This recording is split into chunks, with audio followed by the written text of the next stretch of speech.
So let's get serious for a moment. Let's get serious for a moment. Now, there are three basic things: water, food, and heat, isn't there? That rules our lives. So imagine, let's forget about the reason it might happen, but let's say, for argument's sake, something was to blow up, something was to catch fire, something was to be destroyed in your electrical system and in your gas system. You know, we don't live in old houses now. We haven't got fireplaces and chimneys. You can make a fire and keep warm.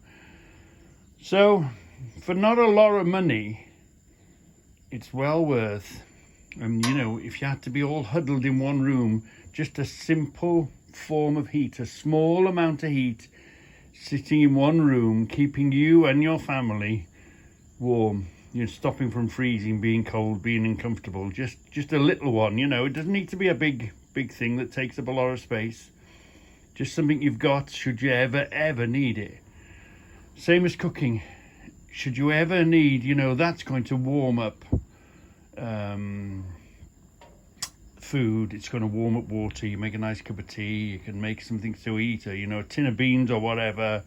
Whether it be out for a week, a day, a week, 2 weeks, whatever, you know.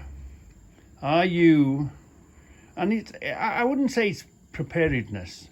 I would say it's just ask yourself the question. Go to the mains box, switch your electric off. All of a sudden you've got no electric. It's all right, we've got candles.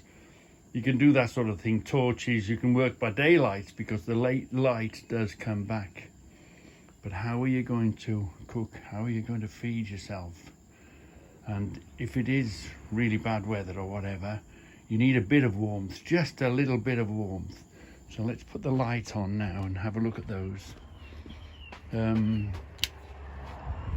So for not a lot of money, and if you don't use them, you haven't burnt a lot of money, but look, warmth and some way of cooking and some spare gas. That's all you need. Put that in your stores and forget about it. Put it in your attic, put it in your box in a garage, but just sit and just think now.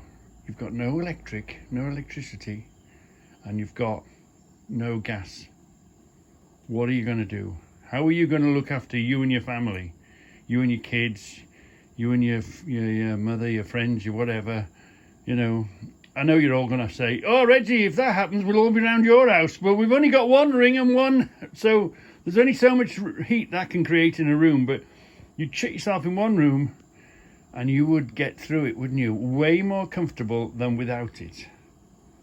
So, for the sake of just, you know, buy this 1 month, buy that the next month, and buy that the next month. You won't even feel it coming out your pocket, will you?